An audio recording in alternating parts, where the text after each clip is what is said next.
Shri Radha Raman institutes में आप सभी का बहुत बहुत स्वागत है। Welcome to Shri Radha Raman institutes.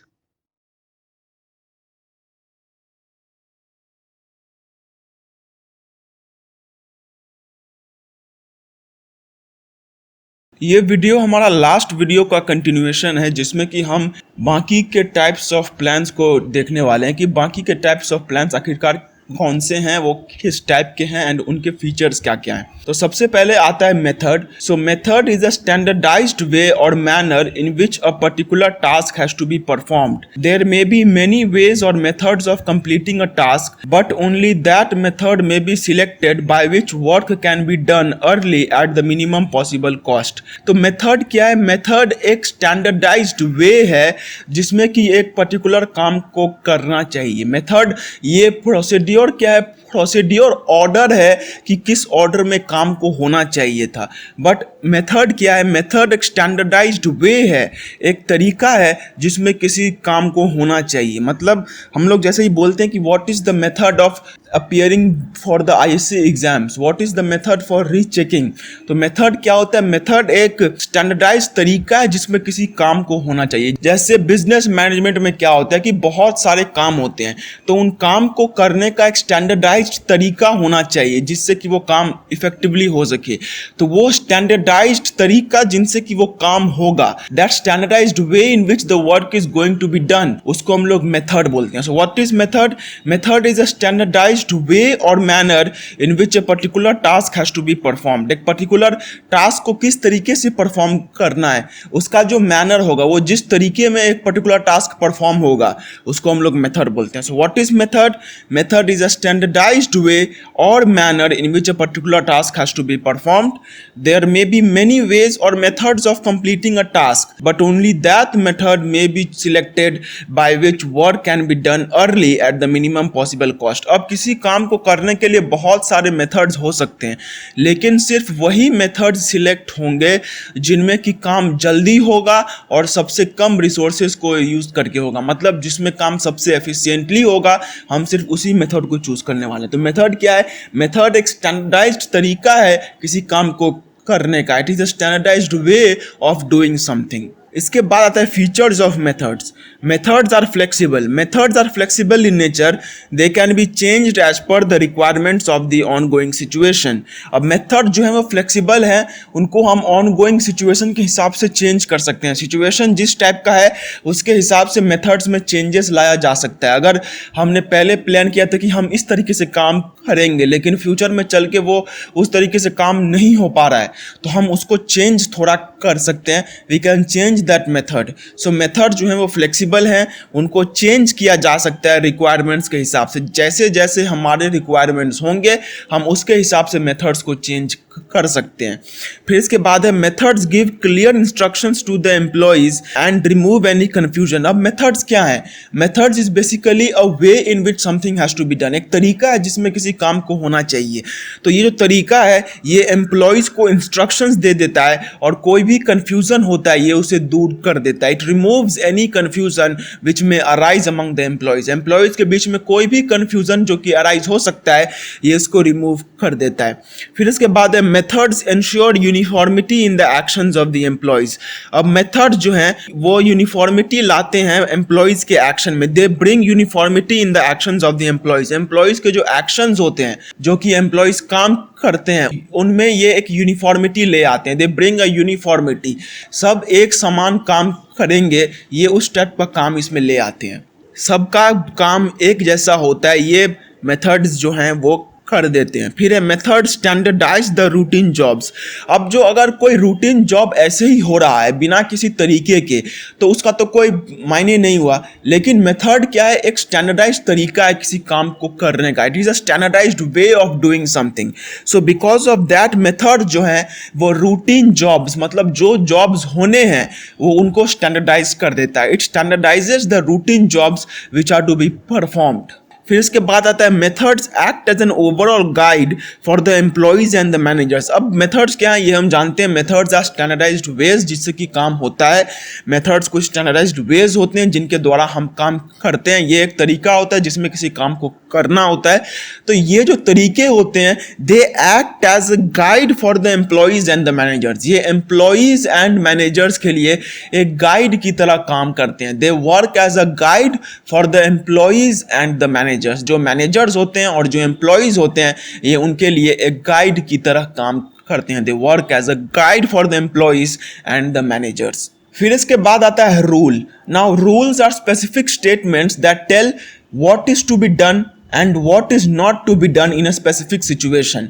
They help in indicating which points are to be kept in mind while performing task or work. तो अब rules क्या है? Rules एक specific statement है जो कि कहते हैं कि क्या करना चाहिए और क्या नहीं करना चाहिए एक स्पेसिफाइड सिचुएशन में। मतलब एक पर्टिकुलर सिचुएशन में हमें क्या करना चाहिए और क्या नहीं करना चाहिए, वो स्टेटमेंट्स रूल होते हैं। तो what are rules? Rules are specific statements that tell what is to be done and what not is to be done in a specified situation. मतलब एक सिचुएशन में हमें क्या करना चाहिए और क्या नहीं करना चाहिए, ये हमें रूल्स बताते हैं। Rules tell us what we should do and what we should not do in a particular situation. वो एक गाइडिंग स्टेटमेंट्स की तरह काम आते हैं। Now they help in indicating which points are to be kept in mind while performing the task और work. ये हमें बोलते हैं कि हमें क्या ध्यान में रखना चाहिए किसी काम को करते वक्त। So what are rules? Rules are specific statements जो कि हमें बोलते हैं कि हमें क्या करना चाहिए और क्या नहीं करना चाहिए एक पर्टिकुलर सिचुएशन में। वो हमें बोलते हैं कि कौन से पॉइंट्स को ध्यान में रखना होगा किसी भी काम को करने के लिए। तो हम रूल्स अपने रियल लाइफ में भी जानते हैं। रूल्स क्या होते हैं? वो स्पेसिफिक स्टेटमेंट्स होते हैं जिनको मान के हमें चलना होता है। हम उनको ब्रेक नहीं कर सकते हैं। अगर उनको ब्रेक करते हैं तो वो हमारे लिए ठीक नहीं होता है। तो रूल्स कुछ स्टेटमेंट्स हैं जिनके साथ हमें काम करना होता है एंड हम उन्हें तोड़ नहीं सकते हैं, हमें उनके साथ ही काम करना होता है। So what are rules? वो कुछ स्टेटमेंट्स हैं जिनके ऊपर हम लोग काम करते हैं जो कि हमारे लिए एक गाइड की तरह काम आते हैं। अब रूल्स के फीचर्स क्या क्या हैं? Specific statements. Rules are very specific statements that define an action और नॉन एक्शन। अब रूल्स जो होते हैं वो बहुत स्पेसिफिक होते हैं। वो स्पेसिफाई कर देते हैं कि हाँ यही काम होना है, यही काम होगा, ये काम नहीं होना है, ये काम नहीं होगा। रूल्स बहुत स्पेसिफिक स्टेटमेंट्स होते हैं। दे स्पेसिफाई कि कौन सा काम होना है और कौन सा काम नहीं होना है, ये उसमें आराम से स्पेसिफाई कर देते हैं रूल्स। फिर इसके बाद है rules are not flexible. Rules are not flexible, they are final, they can not be changed और adjusted easily with the present environment. हम रूल्स को इतनी जल्दी से चेंज नहीं कर सकते, जो कि हम रियल लाइफ में भी जानते हैं कि रूल्स इतनी जल्दी चेंज नहीं होते हैं। रूल्स को चेंज करना बहुत टफ होता है। हम ऑब्जेक्टिव्स को चेंज कर सकते हैं, हम अपने पॉलिसीज को थोड़ा बहुत चेंज कर सकते हैं, लेकिन रूल्स को चेंज करना is a very difficult work. Rules उतनी आसानी से चेंज नहीं होते हैं। So rules are not that much easier to be changed. उनको चेंज करने में बहुत टाइम लगता है एंड उन्हें चेंज करना काफी मुश्किल है। फिर है strict. Rules are strict statements the not following of which can have severe consequences. अब रूल जो होते हैं वो एक स्ट्रिक्ट स्टेटमेंट्स होते हैं, वो स्ट्रिक्ट होते हैं, उनको अगर फॉलो नहीं किया जाए तो सिवियर कॉन्सिक्वेंसेस हो सकते हैं, जो कि हम रियल लाइफ में भी जानते हैं कि हम चाहे कहीं भी हो, अगर हम वहाँ का रूल्स फॉलो नहीं करते हैं तो हमारे ऊपर सिवियर कॉन्सिक्वेंसेस हो सकते हैं। So what are rules? Rules are strict statements जिनको कि हमें फॉलो करना ही होता है एंड अगर हम उन्हें फॉलो नहीं करते हैं तो हमारे ऊपर सिवियर कॉन्सिक्वेंसेस हो सकते हैं। फिर इसके बाद है environment of discipline. Rules create an environment of discipline in the organisation. अब एक बात बताइए, अगर किसी भी कंपनी में रूल्स ना हो तो क्या होगा?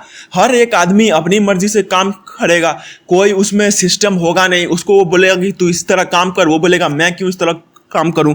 मतलब एक पूरा मैश्ड अप हो जाएगा, everything is going to be mashed up in that. But अगर रूल्स होंगे तो एक पर्टिकुलर सिस्टम होगा जिसके थ्रू काम होगा, उन्हीं रूल्स को फॉलो करके काम हो सकता है।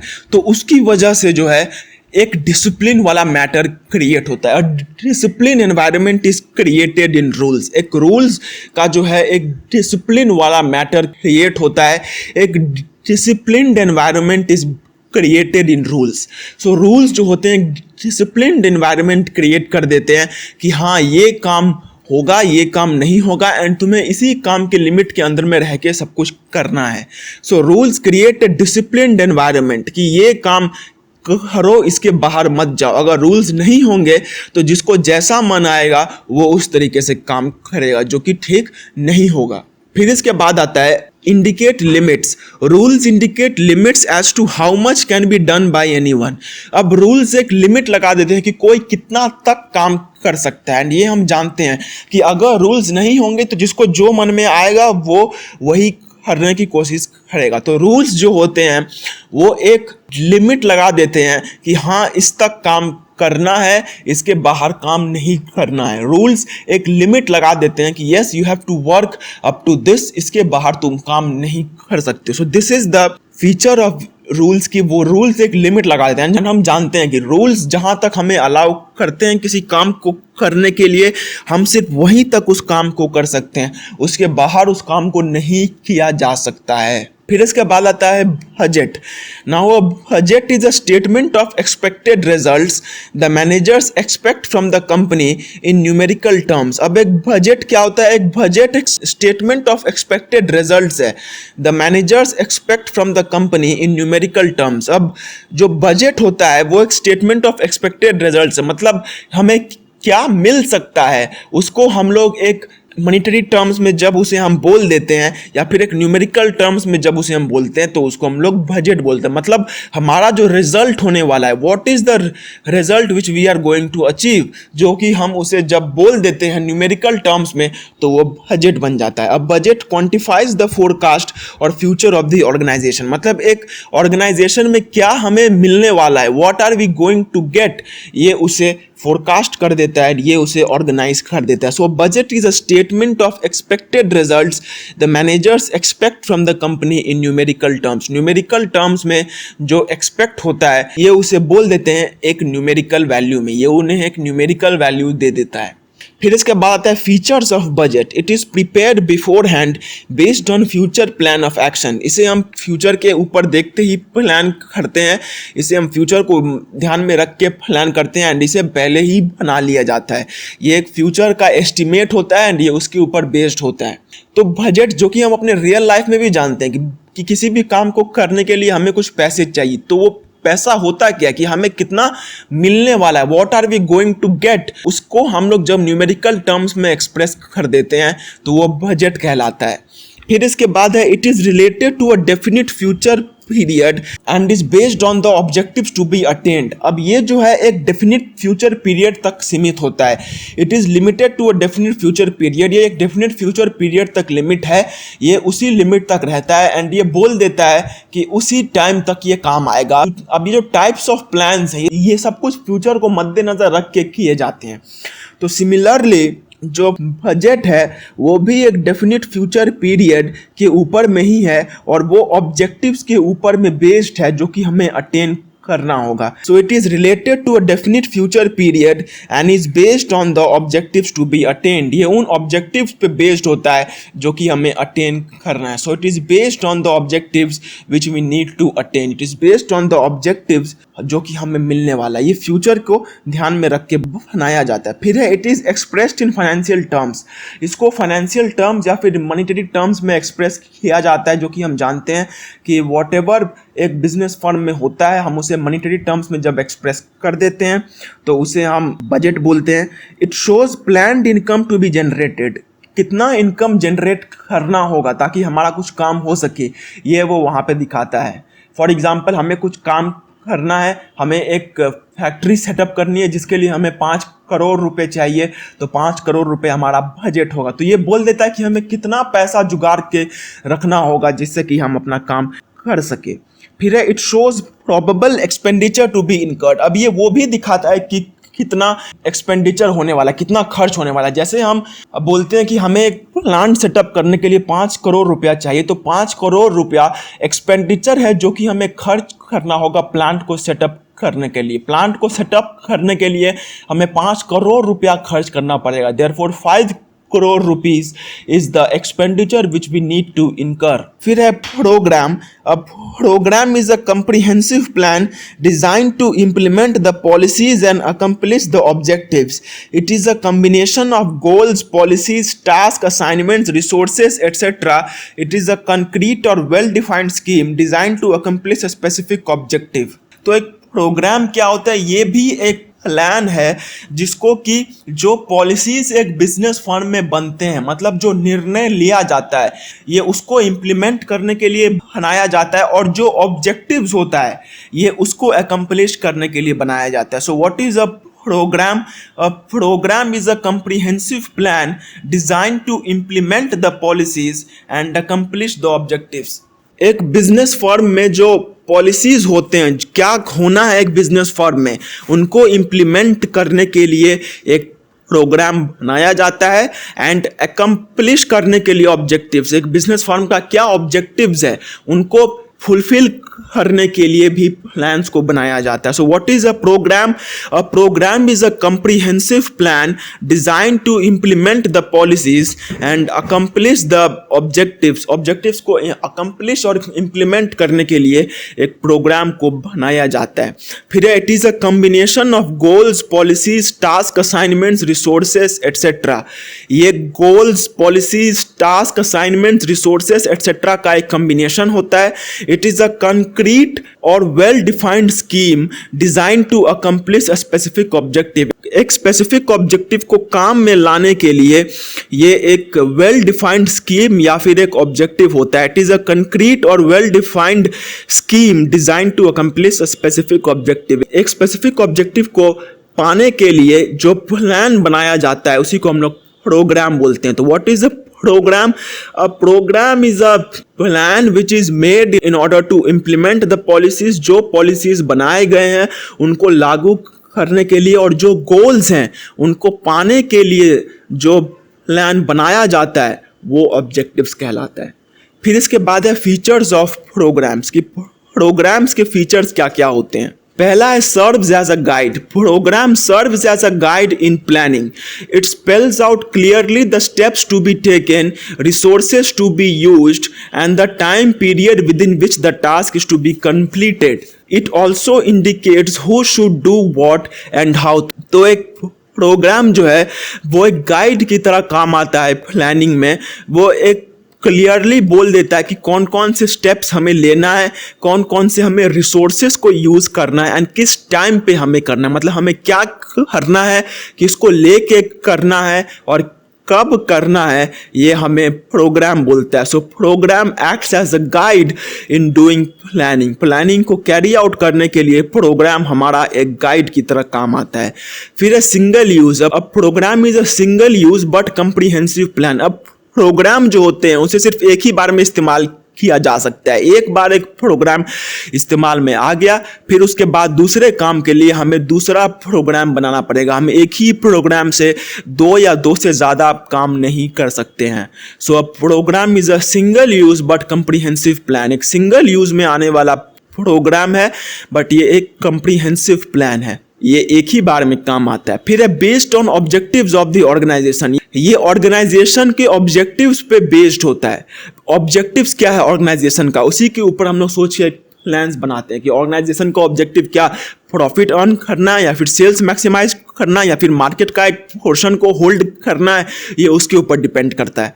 फिर इसके बाद है it is design to ensure smooth and efficient functioning of the organisation. ताकि ऑर्गेनाइजेशन स्मूथ और एफिशिएंटली काम कर सके, इसलिए जो प्रोग्राम्स है उसको बनाया जाता है। It is design to ensure smooth and efficient functioning of the organisation. Organisation का स्मूथ एंड एफिशिएंट फंक्शनिंग को कैरी आउट करने के लिए प्रोग्राम्स बनाए जाते हैं।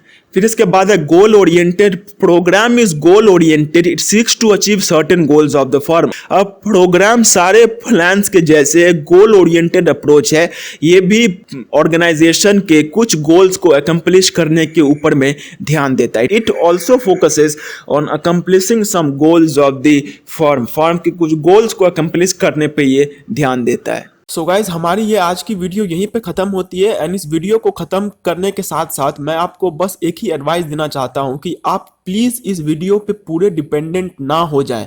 मैं आपसे रिक्वेस्ट करूँगा कि आप जिस भी बुक को फॉलो करते हैं आप एक बार उस बुक को जाके पढ़िए, एकदम से इस वीडियो पे डिपेंडेंट मत हो जाइए। एंड अगर ये वीडियो को आप एग्जाम के समय में देख रहे हैं then I request you not to take this video as the only source जिससे कि आप एग्जाम में अच्छे मार्क्स स्कोर कर पाए। आप प्लीज जाके अपने कोई भी टेक्स्ट बुक हो उसे अच्छे से पढ़िए। तो गाइस आशा करता हूं कि ये वीडियो आपके लिए हेल्पफुल रही होगी, और अगर ये वीडियो आपके लिए थोड़ी सी भी हेल्पफुल रही होगी तो प्लीज इस वीडियो को एक बार लाइक जरूर कर दीजिए। और अगर आप ऐसे वीडियोस और भी फ्यूचर में देखना चाहते हैं तो चैनल को सब्सक्राइब करके बेल आइकन को जरूर प्रेस कर लीजिए। और अगर आपके कुछ भी डाउट्स, क्वेरीज या फिर क्वेश्चंस हैं उनको कमेंट सेक्शन में कमेंट जरूर कीजिए। एंड अगर आपके कुछ ऐसे दोस्त हैं जो कि इससे कुछ हेल्प पा सकते हैं तो इन ये वीडियो आप उनको भी प्लीज जरूर शेयर कर दीजिएगा। तब तक के लिए do take very good care of yourselves and bye bye and जय हिंद।